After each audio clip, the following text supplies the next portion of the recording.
Assalamu Alaikum. Hello friends, welcome back to Shana's Happy Kitchen. எல்லாரும் எப்படி இருக்கீங்க? நல்லா இருக்கீங்களா? இன்னைக்கு நம்ம சேனல்ல கிறிஸ்மஸ் ஸ்பெஷலா ரொம்ப சிம்பிளா செய்யக்கூடிய plum cake எப்படி செய்யலாம்னு தான் பார்க்க போறோம். ஏற்கனவே நம்மளோட சேனல்ல முட்டை சேர்த்து plum cake எப்படி செய்யறதுன்னு அப்லோட் பண்ணிருக்கேன். இன்னைக்கு நம்ம வந்து முட்டை சேர்க்காம plum cake எப்படி செய்யலாம்னு பார்க்கலாம். ஃபர்ஸ்ட் நம்ம வந்து நட்ஸ் எல்லாத்தையுமே ஊற வச்சு எடுத்துக்கணும். நான் வந்து பொடிசா கட் பண்ணி வச்சிருக்க பாதாம் முந்திரி 1/4 கப் எடுத்துர்க்கேன். இது கூட வந்து மஞ்சள் கலர்ல இருக்கிற உலர்ந்த திராட்சை எடுத்துர்க்கேன் 1/4 கப் அளவுக்கு. இது கூட கருப்பு திராட்சை வந்து 1/4 கப் அளவுக்கு எடுத்துர்க்கேன். உங்களுக்கு வந்து எந்த அளவுக்கு வந்து திராட்சை வேணுமோ அந்த அளவுக்கு சேர்த்துக்கோங்க. திராட்சை எந்த அளவுக்கு சேர்க்குறீங்களோ அந்த அளவுக்கு வந்து plum cake ஓட டேஸ்ட் வந்து ரொம்ப நல்லா இருக்கும். இது கூட வந்து நான் 1/2 கப் அளவுக்கு டூட்டி ஃப்ரூட்டி ஆட் பண்ணிருக்கேன். 3 கலருமே மிக்ஸ் பண்ணது தான் நான் எடுத்துர்க்கேன். உங்களுக்கு வந்து எந்த மாதிரி கலர் வேணுமோ அந்த மாதிரி சேர்த்துக்கோங்க. இது எல்லாத்தையுமே நம்ம வந்துட்டு ஆரஞ்சு ஜூஸ் அப்படி இல்லைனா கிரேப் ஜூஸ் அப்படி இல்லைனா வந்து ஆப்பிள் ஜூஸ் சேர்த்துட்டு நம்ம ஊற வச்சு எடுத்துக்கலாம். இது கூட ரம் வேணும்னாலும் சேர்த்துக்கலாம். நம்ம இன்னைக்கு எந்த ஒரு ஆல்கஹாலுமே சேர்க்காம இந்த plum cake செய்ய போகிறோம். இதுவே டேஸ்ட்டு ரொம்ப நல்லாயிருக்கும். இப்போ நான் நட்ஸ் மூழ்கிற அளவுக்கு ஆரஞ்சு ஜூஸ் இதில் சேர்த்துக்கிட்டேன். ஒரு 1/2 கப் அளவுக்கு போல் சேர்த்துருப்பேன். இந்த ஆரஞ்சு ஜூஸ் சேர்த்த நட்ஸை வந்துட்டு ஓவர் நைட் ஃபுல்லாக நான் ஊற வச்சு எடுத்திருக்கேன். நீங்கள் வந்து மினிமம் 2 to 3 hours ஆகுது ஊற வச்சு எடுத்துக்கோங்க. இப்போ நட்ஸ் பாருங்கள் நல்லாவே ஊறி வந்திருக்கு. இந்த அளவுக்கு ஊறினதுக்கப்புறமா இதை ஒரு டைம் கலந்து விட்டு வச்சுருங்க. இப்போ நம்ம வந்து இந்த plum cake வந்து கலர் கொடுக்கறதுக்காக நம்ம கேரமல் சிரப் வந்து ரெடி பண்ணிக்க போகிறோம். கேரமல் சிரப் ரெடி பண்ணுறதுக்காக நான் வந்து 1/2 கப் அளவுக்கு அதாவது 1/2 கப் அளவுக்கு சுகர் எடுத்துகிட்டு ஒரு பேனில் சேர்த்துருக்கேன். சுகர் நல்லா மெல்ட் ஆனதுக்கப்புறமா நமக்கு லைட்டாக கலர் சேஞ்ச் ஆகும். லைட்டாக கலர் சேஞ்ச் ஆனதுக்கப்புறமா பொங்கி வரும். அந்த ஸ்டேஜில் வந்து தண்ணி வந்து கொஞ்சமாக சேர்த்துக்கோங்க. தண்ணி பார்த்து சேர்த்துக்கோங்க, ஏன்னா வந்து மேலே இது தெரிச்சிரும். ஸோ பார்த்து தண்ணி ஆட் பண்ணிக்கோங்க. நான் 1/2 கப் அளவுக்கு தண்ணி சேர்த்துருக்கேன். தண்ணி சேர்த்ததுக்கப்புறமா இந்த சுகர் சிரப்பை வந்துட்டு ஒரு கொதி விட்டுக்கோங்க.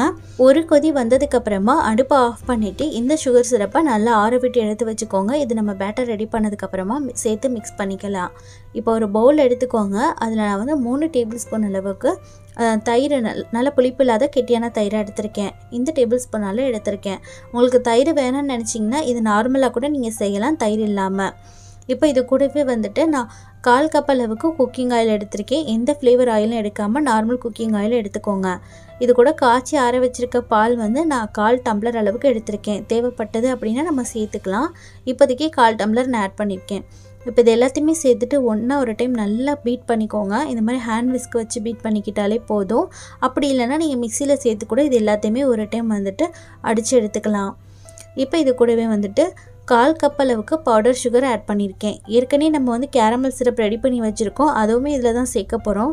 ஸோ நான் வந்து பவுடர் சுகர் வந்து 1/4 கப் மட்டுமே சேர்த்துருக்கேன். உங்கள் இனிப்புக்கு தகுந்த மாதிரி நீங்கள் ஆட் பண்ணிக்கோங்க. ஆனால் இந்த இனிப்பு எனக்கு கரெக்டாகவே இருந்தது. இப்போ இது கூட நம்ம மாவை ஆட் பண்ணிக்கலாம். ஒரு சேவர் எடுத்திருக்கேன். அதில் 1 கப் அளவுக்கு மைதா மாவு, 1 டீஸ்பூன் அளவுக்கு பேக்கிங் பவுடர், 1/2 டீஸ்பூன் அளவுக்கு பேக்கிங் சோடா, 1/4 டீஸ்பூன் அளவுக்கு சால்ட் ஆட் பண்ணிவிட்டு இப்போ இது எல்லாத்தையுமே ஒன்றா சேர்த்து நல்லா ஒரு டைம் சலிச்சு எடுத்துக்கோங்க.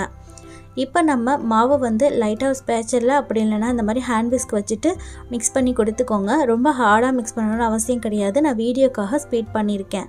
ஸோ லைட்டாக வந்து மிக்ஸ் பண்ணி கொடுத்துக்கோங்க. இப்போ நம்ம ரெடி பண்ணி வச்சுருந்தோம் இல்லையா கேரமல் சிரப், அதை வந்து இது கூட ஆட் பண்ணி மிக்ஸ் பண்ணிக்கலாம். எனக்கு வந்து மொத்தமாக கேரமல் சிரப் 1 கப் அளவுக்கு இருந்தது. நான் வந்துட்டு கொஞ்சமாக சேர்த்து தான் மிக்ஸ் பண்ணிக்கிறேன். உங்கள் கன்சிஸ்டன்சியை பார்த்து அட்ஜஸ்ட் பண்ணிவிட்டு கொஞ்சமாக சேர்த்துக்கோங்க. ரொம்ப கலர் சேர்த்துட்டாலும் உங்களுக்கு கேக்கோட கலர் மாறிடும். ஸோ கொஞ்சமாக ஆட் பண்ணிவிட்டு மிக்ஸ் பண்ணிக்கோங்க. இப்போ கேரமல் சிரப் சேர்த்து நல்லா மிக்ஸ் பண்ணிக்கிட்டேன். இது கூட நம்ம ஏற்கனவே ஊற வச்சுருந்தோம் இல்லையா நட்ஸு, அதை வந்து இது கூட ஆட் பண்ணிக்கலாம். அப்படியே வந்து அந்த ஜூஸோடு ஆட் பண்ணிக்கோங்க. அப்போ தான் டேஸ்ட் நல்லாயிருக்கும். இப்போ நட்ஸ் ஆட் பண்ணிவிட்டு ஒரு டைம் நல்லா கலந்து விட்டுட்டேன். இது கூட வந்து வெனிலா எசன்ஸ் வந்து ஒரு 1/2 டேபிள் ஸ்பூன் அளவுக்கு ஆட் பண்ணியிருக்கேன். வெனிலா எசன்ஸ் ஆட் பண்ணிவிட்டு ஒரு டைம் நல்லா வந்து மிக்ஸ் கொடுத்துக்கோங்க. இது வந்து கட்டிங் ஃபோல்டர் மெத்தடில் தான் மிக்ஸ் பண்ணணும் அப்படின்லாம் கிடையாதுங்க. லைட்டாக மிக்ஸ் பண்ணிக்கிட்டாலே போதும். இப்போ இது கூட இந்த கேக்கு வந்து டேஸ்ட் கொடுக்கறதுக்காக நான் பட்டை, கிராம்பு, ஏலக்காய் தூள் ஆட் பண்ணியிருக்கேன். ஒரு 1/4 டீஸ்பூன்லேருந்து 1/2 டீஸ்பூன் அளவுக்கு ஆட் பண்ணிக்கோங்க. நான் வந்து தூளாக அரைச்சி வச்சுருக்கனால அப்படியே தூள் சேர்த்துக்கிட்டேன். உங்கள்கிட்ட தூள் இல்லை அப்படின்னா ஒரு சின்ன துண்டு அளவுக்கு பட்டை, 3 கிராம்பு, 3 ஏலக்காய் சேர்த்து சுகரோடு சேர்த்து பவுட்ரு பண்ணி சேர்த்துக்கோங்க. இப்போ நான் வந்து கேக் டின்னை ஏற்கனவே ரெடி பண்ணி வச்சுருக்கேன். அது கூட அதை வந்து இந்த பேட்டரை வந்து சேர்த்துட்டு நல்லா ஒரு டைம் வந்துட்டு டேப் பண்ணிக்கோங்க. நான் வந்துட்டு கொஞ்சமாக நட்ஸ் வந்து தூவி விட்டுக்கிறேன். உங்களுக்கு விருப்பம் இருந்தது அப்படின்னா சேர்த்துக்கோங்க. ஏற்கனவே நான் வந்துட்டு இந்த மாதிரி ப்ரீஹீட் பண்ணி வச்சுருக்கேன் ஒரு பாத்திரத்தை. ஹெவி பாட்டம் பேனாக எடுத்துக்கோங்க. இது கூட ஒரு ஸ்டாண்ட் வச்சுட்டு அதுக்கப்புறமா நம்ம ரெடி பண்ணி வச்சுருக்க கேக் பேட்டரை வந்து உள்ளே இறக்கிடுங்க. கேக் டின்னை உள்ளே வச்சதுக்கப்புறமா இப்போ இதை ஒரு ஃபாயில் பேப்பர் போட்டுட்டு நான் கவர் பண்ணிக்கிறேன். அப்போ எனக்கு சீக்கிரமாக வந்து பேக் ஆகி வந்துடும். உங்களுக்கு வந்து ஃபாயில் பேப்பர் வேணும்னு நினச்சிங்கன்னா நார்மலாக ஏதாவது காற்று போகாத மூடியாக போட்டு மூடிட்டு இதுக்கு மேலே வெயிட்டான பாத்திரத்தை எடுத்து வச்சுக்கோங்க. அவனில் வைக்கிறீங்க அப்படின்னா 180 டிகிரி செல்சியஸில் வந்துட்டு 30 to 40 மினிட்ஸ் வந்துட்டு இதை பேக் பண்ணி எடுத்துக்கோங்க. நான் வந்துட்டு இதை ஒரு 1/2 hour கழிச்சிட்டு ஓப்பன் பண்ணிக்க போகிறேன். எதுக்காக அப்படின்னு பார்த்தீங்கன்னா இதுக்கு மேலே வந்து நான் டெக்கரேஷன் பண்ணணும். ஸோ அதுக்காக நான் ஓப்பன் பண்ணிக்கிட்டேன். நீங்கள் வந்து ஸ்டார்டிங்லேயே வந்துட்டு இந்த மாதிரி முந்திரி உள்ளே வச்சு டெக்கரேஷன் பண்ணும்போது நமக்கு எல்லாமே உள்ளே போயிடும். ஸோ இந்த மாதிரி முக்கால்வாசி வெந்ததுக்கப்புறமா இதுக்கு மேலே நமக்கு எந்த மாதிரி டெக்கரேஷன் வேணுமோ அந்த மாதிரி பண்ணிக்கலாம். நான் இதுக்கு மேலே கொஞ்சம் டூட்டி ஃப்ரூட்டி அப்புறமா பிளாக் ரைசல்ஸு முந்திரி பருப்பு வச்சுட்டு டெக்கரேஷன் பண்ணிக்கிட்டேன். மறுபடியும் இதை வந்து நல்லா டைட்டாக கவர் பண்ணிவிட்டு ஒரு 1/2 மணி நேரம் போல் பேக் பண்ணி எடுத்திருக்கேன். இப்போ நம்மளோட கேக் வந்து பேக் ஆகி வந்திருக்கான்னு பார்த்துக்குவோம். உங்களுக்கு வந்து பேக் ஆகலை அப்படின்னா இன்னும் ஒரு 10லேருந்து 15 நிமிஷம் வந்து பேக் பண்ணி எடுத்துக்கோங்க. எனக்கு வந்து கேக் நல்லாவே ரெடியாகி வந்திருக்கு. இதை வந்துட்டு இப்போ அடுப்பு ஆஃப் பண்ணிவிட்டு இதை நல்லா ஆற விட்டுக்கோங்க. கம்ப்ளீட்டாக நல்லா கேக் ஆறுனதுக்கப்புறமா இதை வந்து டிமால் பண்ணிக்கோங்க. கேக் பாருங்கள், பார்க்கும்போதே உங்களுக்கு தெரிஞ்சிருக்கும் எந்தளவுக்கு சாஃப்டாக இருக்குன்னுட்டு. ஒரு பிளேட் வச்சுட்டு நீங்கள் இந்த மாதிரி லைட்டாக கவிழ்த்து விட்டீங்க அப்படின்னாலே ஈஸியாக நமக்கு வந்து வந்துடும். பாருங்கள், பார்க்குறதுக்கே கேக் எந்தளவுக்கு சாஃப்டாக இருக்குது. ரொம்ப ரொம்ப சூப்பராக இருக்கும். இதோட டேஸ்ட்டும் கண்டிப்பாக ட்ரை பண்ணி பாருங்கள். ஏற்கனவே நம்மளோட சேனலில் ப்ளம் கேக் ரெசிபி நான் அப்லோட் பண்ணியிருக்கேன். அது முட்டை சேர்த்து செஞ்சுருப்பேன். அதுவுமே டேஸ்ட் ரொம்ப நல்லாயிருக்கும். இந்த டேஸ்ட்டும் ரொம்ப ரொம்ப சூப்பராக இருந்தது. கண்டிப்பாக இந்த 2 மெத்தட்லையும் ட்ரை பண்ணி பாருங்கள். இந்த வீடியோ உங்களுக்கு பிடிச்சிருந்தது அப்படின்னா மறக்காமல் என்னோடய வீடியோவை லைக் பண்ணிக்கோங்க. உங்கள் ஃப்ரெண்ட்ஸ் அண்ட் ஃபேமிலி கூடயும் இந்த வீடியோவை ஷேர் பண்ண மறந்துடாதீங்க. என்னோடய சேனலை இப்போ தான் நீங்கள் ஃபர்ஸ்ட் டைம் பார்க்குறீங்க அப்படின்னா மறக்காமல் சேனலில் சப்ஸ்கிரைப் பண்ணிக்கோங்க.